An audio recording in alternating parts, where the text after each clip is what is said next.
오늘 우리가 나눌 하나님의 말씀은 히브리서 4장 14절부터 16절의 말씀을 가지고 나눕니다. 하나님의 말씀을 봉독해 올리겠습니다. 그러므로 우리에게 큰 대제사장이 계시니 승천하시니 곧 하나님의 아들 예수시라.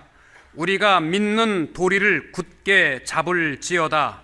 우리에게 있는 대제사장은 우리의 연약함을 동정하지 못하실 이가 아니요 모든 일에 우리와 똑같이 시험을 받으신 이로되 죄는 없으시니라. 그러므로 우리는 긍휼하심을 받고 때를 따라 돕는 은혜를 얻기 위하여 은혜의 보좌 앞에 담대히 나아갈 것이니라. 아멘. 오늘 말씀의 제목은 대제사장 예수입니다. 히브리서는 특별히 견디기 어려운 신앙의 핍박과 고통 속에 살아가는 하나님의 자녀들에게 주시는 하나님의 위로와 계시의 말씀입니다. 당시의 유대인이 예수를 믿게 되면 유대 사회로부터 완전히 추방당하는 것은 물론이고 끝없이 이어지는 핍박과 박해 속에 몸부림을 쳐야만 했습니다. 생업도 다 박탈당하였기 때문에 가난하게 살아가는 것은 물론이고 집안과 족보로부터 추방을 당하였기 때문에 인생 밑바닥의 삶이 당연했고 갈 곳이 없어 무덤에서 생활하는 사람들도 있었습니다. 예수 믿는다는 이유 하나 때문에 사람들로부터 조롱과 멸시를 당하는 것도 어려운데 문제는 끝이 안 보이는 고통이었습니다. 1년만 혹은 2년만 참으면 해결될 것도 아니라 이 고통이 얼마나 더 겪어야만 하는 것인지도 알 수가 없었고 때때로 주위에서 예수 믿다가 붙잡혀 가서 죽임을 당하는 사람들도 종종 볼 때마다 사람들은 예수를 버리고 옛날 유대 사회로 다시 돌아가는 사람들도 적잖게 있었던 것입니다. 예수를 믿으면 뭐하나 이 고통의 문제도 해결해 주지 않는데 그래서 예수를 버리고 옛날 생활로 돌아갔던 것입니다. 그래서 히브리서에 보시면은 하나님께서 그들을 위로하시고 격려하시고 때로는 경고하여 주시는 말씀도 있습니다. 히브리서 3장 12절 말씀에 보시면은 형제들아 너희는 삼가 혹 너희 중에 누가 믿지 아니하는 악한 마음을 품고 살아계신 하나님에게서 떨어질까 조심할 것이요 오직 오늘이라 일컫는 동안에 매일 피차 권면하여 너희 중에 누구든지 죄의 유혹으로 완고하게 되지 않도록 하라. 이건 하나님이 주시는 경고의 말씀이었습니다.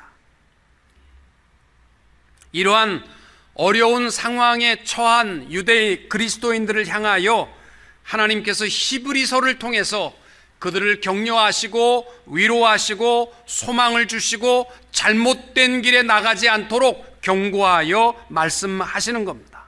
그런데 히브리서를 쭉 읽어보시면 마음에 와닿는 위로의 말씀이 별로 없습니다. 예를 들면 핍박을 당하는 성도들에게 힘드냐? 1년만 참아라. 내가 1년 후에는 불로 그들을 다 태워 없애겠다. 이러한 약속이 있으면 1년을 참겠는데 그런 약속은 없어요. 배고프니 가서 로또 티켓 한 장 사라. 내가 먹을 것은 풍성하게 해결해 주마. 좀 이런 약속이 있으면 위로가 될 텐데 그런 약속은 없습니다. 주님이 주시는 위로의 말씀을 보십시오. 히브리서 3장 1절 말씀에 보시면 그러므로 함께 하늘의 부르심을 받은 거룩한 형제들아 우리가 믿는 도리의 사도이시며 대제사장이신 예수를 깊이 생각하라. 위로가 되십니까? 별로 안 되십니까? 위로가. 히브리서 12장 2절에 보면 믿음의 주요 또 온전하게 하시는 이인 예수를 바라보자. 히브리서 12장 3절에 너희가 피곤하여 낙심하지 않기 위하여 죄인들이 이같이 자기에게 거역한 일을 참으신 이를 생각하라. 그들에게 주시는 격려의 말씀 가운데서도 가장 핵심이 되는 부분이 오늘 우리가 봉독한 히브리서 4장 14절부터 16절 말씀의 위로와 격려입니다. 그 내용이 뭡니까? 그러므로 고통당하는 형제들아, 주시는 격려의 결론입니다.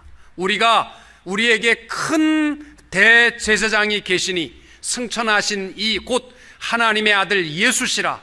우리가 믿는 도리를 굳게 잡을지어다. 그러므로 우리는 긍휼하심을 받고 때를 따라 돕는 은혜를 얻기 위하여 은혜의 보좌 앞에 담대히 나아갈 것이니라.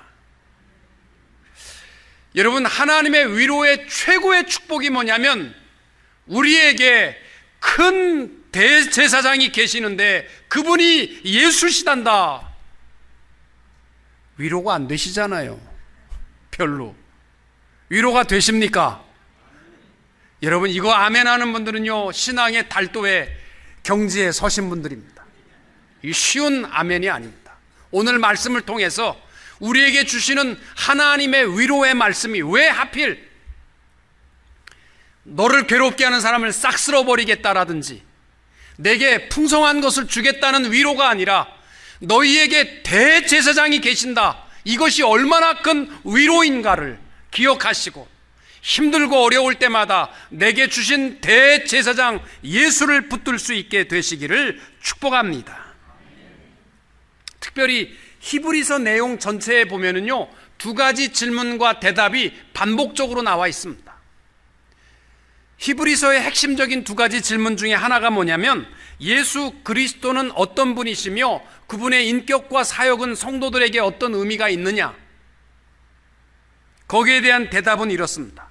예수는 하나님의 아들이시며 하나님의 뜻을 우리에게 완전하게 계시하셨으며 또 대제사장으로 완전한 순종과 고난과 희생을 통하여 그의 직무를 다 감당하신 분이다. 이렇게 대답합니다. 두 번째 질문이 뭐냐면 예수 그리스도를 믿고 따르는 성도들은 어떻게 생활하여야 할 것인가? 거기에 대한 대답은 예수 그리스도를 믿는 자들은 어떠한 고난과 박해와 위험 가운데에서도 그리스도에 대한 믿음을 지키고 보존하여야 한다. 왜냐하면 그리스도가 고난을 통하여 완전한 구원을 이루신 것처럼 성도들도 고난을 통하여 참된 신앙인의 모습에 도달할 수 있기 때문이다. 이게 히브리서의 전체 핵심입니다. 오늘 우리가 봉독한 말씀에 보시면은 대제사장 예수, 이게 뭐길래 하나님의 최고의 위로와 격려인가? 그분이 우리에게 주시는 두 가지 분명한 축복이 있다는 거예요. 첫째가 뭐냐면 우리의 모든 고난에 동행하시고 함께 하신다는 것입니다. 15절 우리에게 있는 대제사장은 우리의 연약함을 동정하지 못하실 이가 아니요 모든 일에 우리와 똑같이 시험을 받으신 이로되 죄는 없으시니라.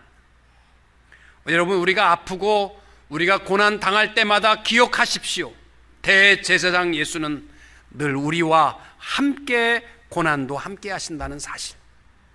두 번째, 대제사장 예수에 대한 약속은 뭐냐면 그분은 우리에게 가장 적절한 은혜를 베푸신다는 것입니다. 때를 따라 돕는 은혜의 주. 내 생각에는 답답하게 보일지라도 하나님께서 보실 때에는 가장 적당한 때에 가장 적당한 은혜를 우리에게 베풀어 주시는 대제사장 예수 그리스도이신 줄로 믿으시기 바랍니다. 우리 예수 믿는 사람들은요, 항상 살아가는 것이 고통과 고난인 것 같지만 돌아보게 되면 하나님의 보이지 않는 손길로 나를 여기까지 인도하셨음을 고백하지 아니할 사람이 없을 것입니다.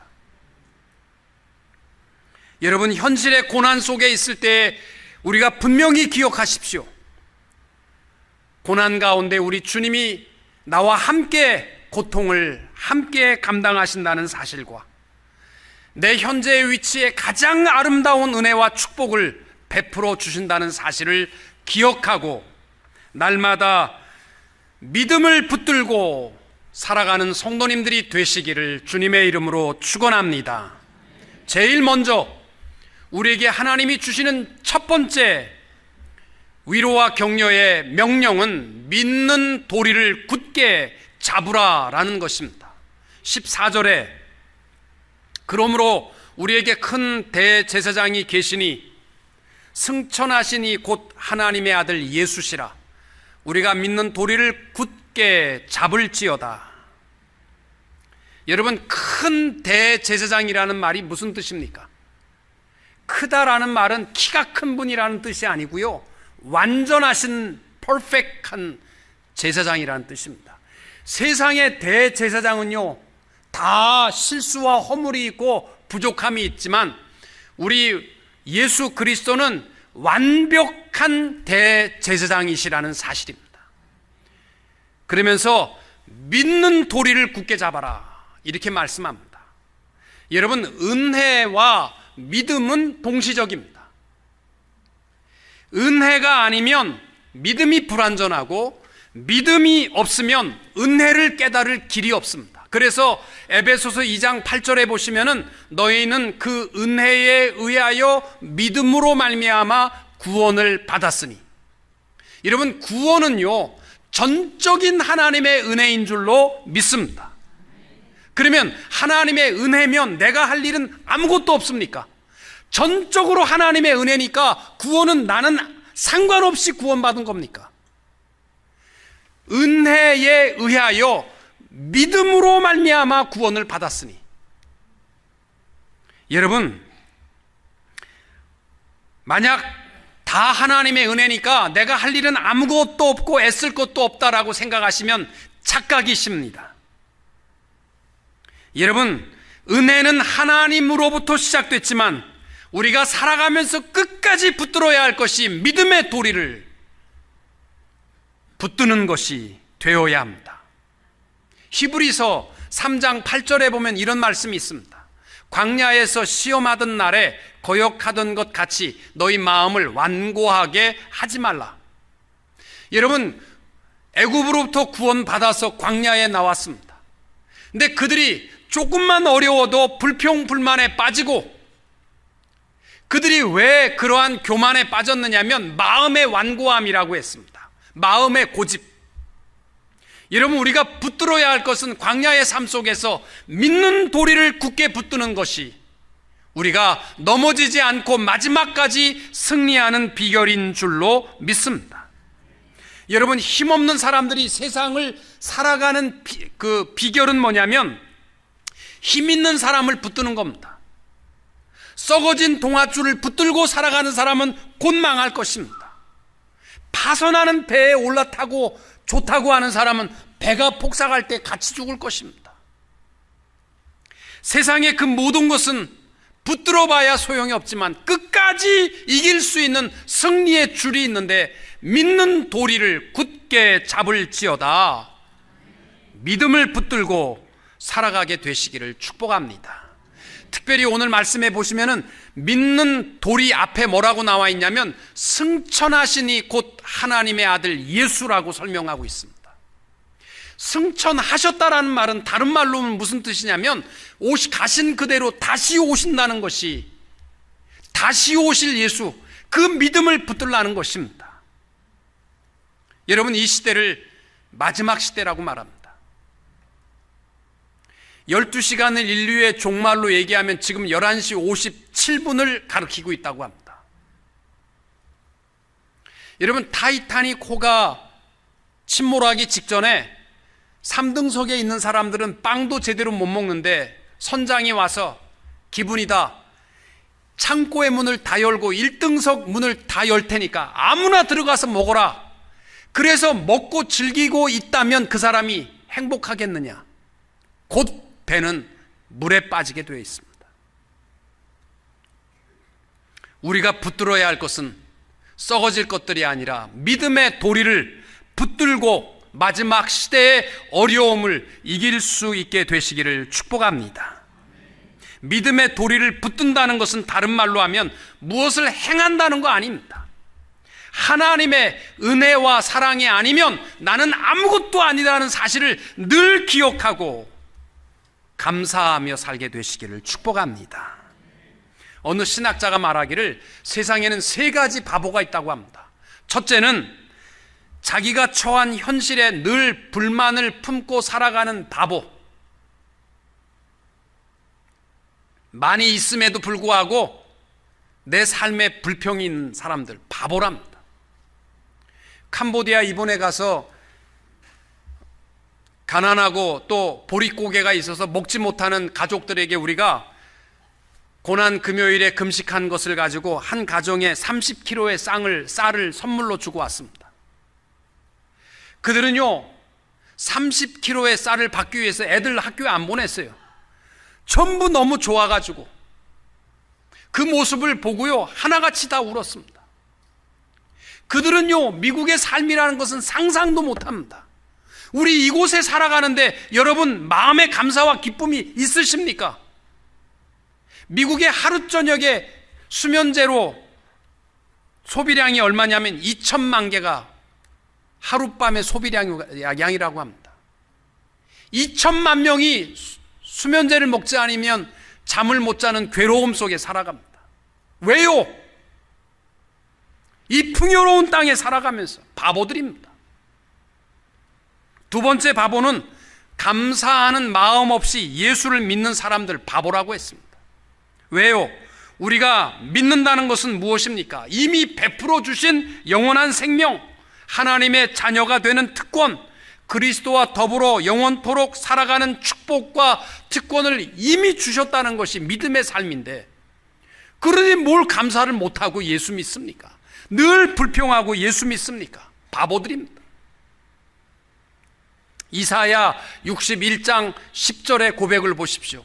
내가 여호와로 인하여 크게 기뻐하며 내 영혼이 나의 하나님으로 인하여 즐거워하리니 이는 그가 구원의 옷으로 내게 입히시며 의의 겉옷으로 내게 더하심이 신랑이 사모를 쓰며 신부가 자기 보물을 단장함 같게 하셨습니다.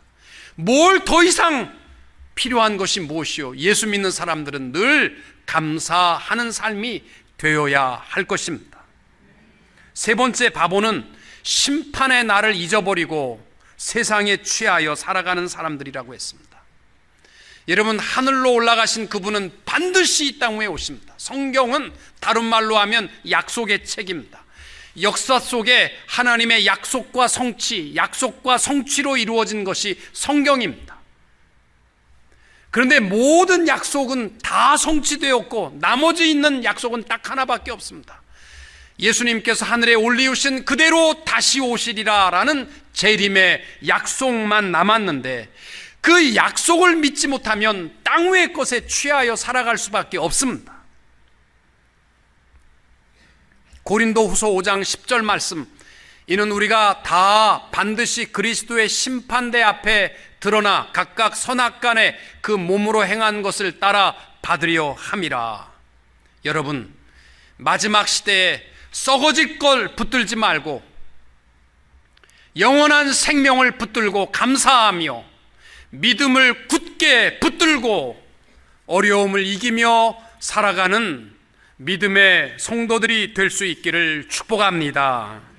두 번째로, 히브리 저자가 고난 속에서도 두려워하지 말고 주시는 격려의 말씀은 뭐냐면, 우리의 대제사장은 우리의 고난을 함께하는 분이다라는 사실입니다. 15절에 우리에게 있는 대제사장은 우리의 연약함을 동정하지 못하실 이가 아니요 모든 일에 우리와 똑같이 시험을 받으신 이로되 죄는 없으시니라.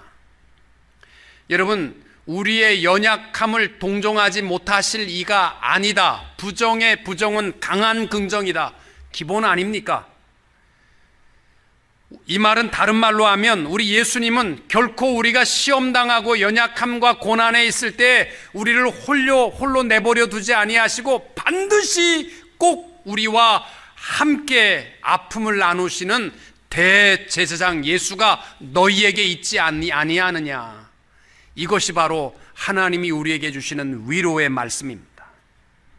여러분, 세상의 물질이 아무리 좋아도요, 물질은 언제까지 우리와 함께 하냐면 건강한 날까지만 필요합니다. 아프고 나면 그 많은 물질 아무 소용없어요. 가지고 어딜 가겠어. 뭘 즐기겠어. 먹지도 못하는데. 물질이라는 것은요, 건강할 때까지만 친구입니다. 그거보다 더 좋은 친구는 내 가족이고 사랑하는 사람들이죠. 내가 병들어도 끝까지 나를 위로하고 나와 함께할 사람은 사랑하는 사람들입니다. 그런데 그들은 언제까지만 우리가 함께할 수 있냐면 목숨이 붙어있는 날까지만 함께합니다. 꼴까닥하고 목숨이 넘어가는 순간부터는요, 아무리 사랑해도 같이 가는 사람 없어요. 요단강 건너갈 때 같이 가는 사람 없습니다. 마지막 하나님의 심판대 앞에 설 때까지 동행하는 분은 딱 한 분이 있습니다. 예수 그리스도, 대제사장 예수. 그분만이 영원토록 우리와 동행하시는 줄로 믿습니다. 그래서 오늘 하나님께서 고난당하는 성도들에게 당장에 있는 고난 해결이 위로가 아니라 대제사장 예수가 너와 영원토록 함께하지 아니하느냐, 이렇게 위로하여 말씀하시는 것입니다. 고난은요, 사실 돌아보면 하나님의 축복의 또 다른 방편입니다.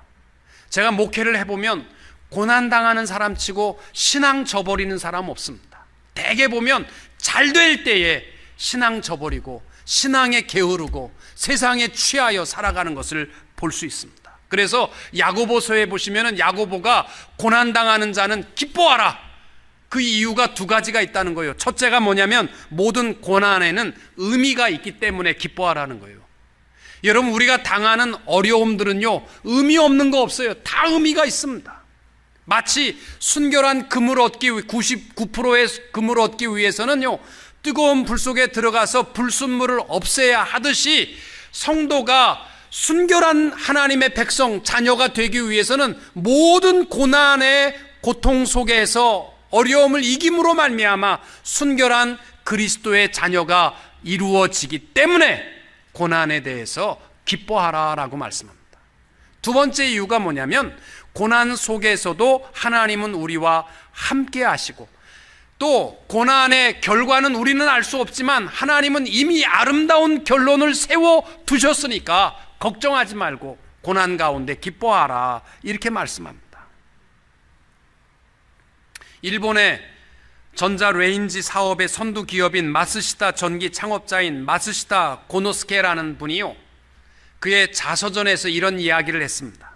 나는 하나님이 주신 세 가지 은혜 덕분에 크게 성공할 수 있었습니다. 첫 번째 은혜는 자기가 자란 집이 몹시 가난한 은혜입니다.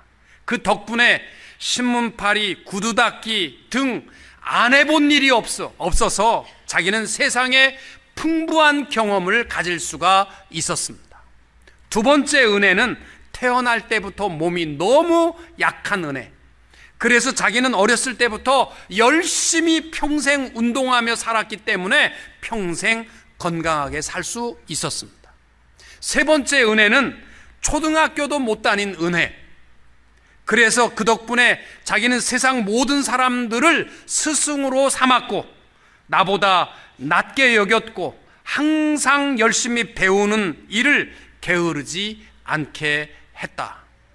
우리가 생각할 때는 다 정말 불평의 이유가 될지 모르지만 이분은 모든 고난이 하나님의 은혜의 방편임을 깨달았던 것입니다. 사랑하는 성도 여러분, 내게 주시는 고난 속에 잊지 마십시오. 주님이 항상 영원토록 나와 함께 하시는 대제사장이심을 기억하시기 바랍니다. 그분의 위로만이 최고의 위로인 줄로 믿으시기 바랍니다. 한국의 어느 목사님이 한국에서 목회를 했는데 자기 목회는요 100명을 넘어본 적이 없답니다. 늘 고생하고 늘 힘들었고 늘 허덕이면서 목회를 했는데 어느 날 배가 아파서 병원에 갔더니 암 말기, 위암 말기, 병원에서 손을 못 대겠다는 거예요.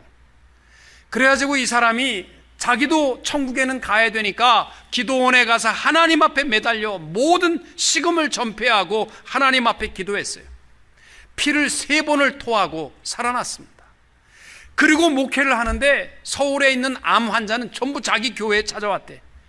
왜냐하면 건강한 사람이 여러분 힘내십시오, 위로가 안 된다는 거예요. 그러나 여러분, 저는 위암 말기였습니다. 그러나 하나님이 살려주셨습니다. 그러면 눈물을 펑펑 흘리고 은혜를 받는 거예요. 왜? 아픔을 갖고 있기 때문에. 여러분, 가정 식구들 가운데 정말 그 장애가 있고 어려움이 있는 가정을, 건강한 가정에서 얼마나 힘드세요? 위로가 될 것 같아요? 안 돼요. 내 가정에 아픔이 있는 사람이 그를 향하여서 많이 힘드시죠? 똑같은 말이라도요, 그게 힘이 있어요. 위로가 됩니다. 제가 우리 교회에 나왔던 어떤 부부가요, 결혼하자마자 6개월 만에 남편이 스트로크로 쓰러져서 식물인간으로 살았어요. 그를 끝까지 돌보면서 아내가 기가 막히죠. 그에게 얼마나 힘드셨습니까? 얼마나 어려우셨습니까? 위로가 안 되는 거예요. 그 사람의 위치는요, 경험해 보지 않고는 위로가 안 되는 거예요. 우리의 고난을 위로해 줄 수 있는 사람은 모든 고난을 이긴 사람이어야만 되는데, 바로 예수 그리스도는 그 모든 고난을 다 가지셨기 때문에 우리의 위로자가 되신다라는 말씀입니다. 오늘 우리가 나눈 말씀도 그거예요. 그분은 우리와 똑같이 시험을 받으신 분이다. 히브리서 2장 18절에 자기가 시험을 받아 고난을 당하셨은즉 시험 받는 자들을 능히 도울 수 있느니라. 아멘. 돌아보면요, 하나님의 위로가 얼마나 큰 건지 몰라요. 고난 당하신 그분이 내 제사장이 아니냐, 이렇게 위로해 주시는 겁니다. 여러분, 나는 고통과 어려움이 있는데 내 어려움을 위로해 줄 사람이 없어 하는 사람은 거짓말쟁이입니다. 우리의 어려움을 위로해 주실 분은 오직 예수 그리스도이신 줄로 믿으시기 바랍니다. 또 하나님께서 우리에게 위로해 주시는 대제사장의 약속이 뭐냐면 때를 따라 돕는 은혜의 제사장이라는 사실입니다. 16절에 그러므로 우리가 긍휼하심을 받고 때를 따라 돕는 은혜를 얻기 위하여 은혜의 보좌 앞에 담대히 나아갈 것이라. 여러분, 우리 대제사장 예수는요, 내가 생각할 때는 답답하고 내 생각에는 허덕이는 것 같지만 내 시점에 가장 적당한 시기에 가장 완벽한 은혜를 주시는 제사장이신 줄로 믿으시기 바랍니다. 우리 하나님은요, 대제사장 예수는 우리가 필요한 것을 월급 주듯이 줄 테니까 쪼갰어, 이런 분이 아니고 우리와 함께하는 대제사장은 그때마다 가장 적절한 은혜를 내게 주시는 줄로 믿으시기 바랍니다. 여러분, 오늘 여러분이 하나님 앞에 나와 예배를 드립니다. 누가 은혜를 받을까? 저는 압니다. 예배 시간에 조는 사람이 은혜를 받지 못하는 건 당연하죠. 그러나 조라도 경험을 통해서 꿈속에서 또 만나실 수 있어요. 나는 그분들이 은혜를 못 받으리라고 생각은 안 합니다. 그러나 은혜 받으실 분들은 분명해요. 누구냐면 은혜의 보좌 앞에 오늘도 나온 사람들은 은혜 받습니다. 그냥 목사 설교 잘한다 못한다 이거 들으러 온 사람은 여전히 은혜를 못 받습니다. 은혜를 사모하고 은혜의 보좌 앞에 나아가는 자에게 가장 적절한 은혜를 주시는 우리 주님이신 줄로 믿으시기 바랍니다. 잠언 16장 9절에 이런 말씀이 있습니다. 사람이 마음으로 자기의 길을 계획할지라도 그 걸음을 인도하시는 자는 여호와시니라. 아멘. 여러분, 왜 나는 이렇게 허덕이면서 살아야 되나? 나는 이렇게 병들어서 살아야 되나? 나는 하필 남편 아내가 이렇게 나를 고통스럽게 하나? 이런 것 때문에 괴로우십니까? 돌아보면요, 하나님이 여러분의 인생에 주시는 가장 적절한 은혜인 줄로 믿으시기 바랍니다. 다시 광야로 가서 생각해 봅시다. 이스라엘 백성들이 애굽으로부터 자유돼서 광야에 나왔습니다. 당장에 광야에 나오자마자 부딪힌 문제가 목마른 문제, 배고픈 문제, 추운 문제, 더운 문제, 인생의 문제들이죠. 그러면 그들이 목마르고 배고프고 춥고 덥고 하는 문제, 하나님이 그때 가장 적절하게 해결해 주셨어요. 40년을 옷을 입었는데 옷이 헤어지지 않았습니다. 그들은 볼 때는요, 우연인 것 같이 볼지 모르지만 하나님의 기적이었어요. 신발을 40년을 신었는데 떨어지지 않았다? 이건 하나님의 은혜입니다. 장정만 60만 명이 40년 먹을 것을 짊어지고 나온다고 생각해 보세요. 그거는요, 한 발자국도 움직일 수가 없어요. 그거 어떻게 짊어지고 다니겠어요? 만약에 그들이 광야에서 주여 내게 나 이 텐트 생활, 이 딱딱한 흙에서 자는 게 너무 불편하니까 좀 고래등 같은 집 하나 주세요. 나 좀 편안하게 살게. 그래서 하나님이 광야에서 고래등 같은 집을 줬다고 합시다. 그게 그의 은혜일까요? 아닙니다. 여러분, 고래등 같은 집이 광야에 떡 생기면 젖과 꿀이 흐르는 가나안 땅 바라보겠어요? 안 봅니다. 가장 큰 축복을 향한 하나님의 최고의 축복은 고래등 같은 집 안 주시는 거예요. 그럼 나는 그래도 가나안 땅에 갈 거예요 하는 사람은 고래등 버리고 가는 마음이 얼마나 괴롭겠어요. 그 짊어지고 갈 수도 없는 거고. 그들에게 가장 적절한 축복은 뭐냐면 낮에는 구름으로 가려주는 것이 최고의 집이고 밤에는 추울까봐 불기둥을 통해서 따뜻하게 하는 것이 최고의 고래등보다 집보다 더 큰 축복인 줄로 믿습니다. 우리의 삶도 마찬가지예요. 내 생각에는 좀 뭔가 대박이 터지고 내 모든 문제가 완전하게 해결되면 좋을 것 같지만 아닙니다. 내 현재 위치에 필요한 모든 것을 가장 적절하게 채워주시는 대제사장 예수, 그는 우리에게 때를 따라 돕는 은혜를 주시는 예수인 줄로 믿으시기 바랍니다. 내 불편한 문제가 괴롭습니까? 그러나 하나님은 내게 가장 적절하게 은혜를 베푸시며 저천성으로 인도하여 주시는 대제사장 예수. 다시 처음으로 돌아가서 생각해 봅시다.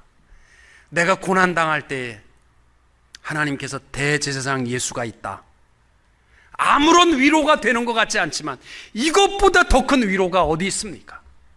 힘들 때마다 대제사장 예수, 내 고난도 함께 하시고 가장 적절한 때를 따라 돕는 은혜를 주시는 예수 그리스도가 내 대제사장인 것을 기억하시고 늘 감사하며 늘 찬양하며 늘 기뻐하며 살아가시는 성도님들이 되시기를 주님의 이름으로 축원합니다.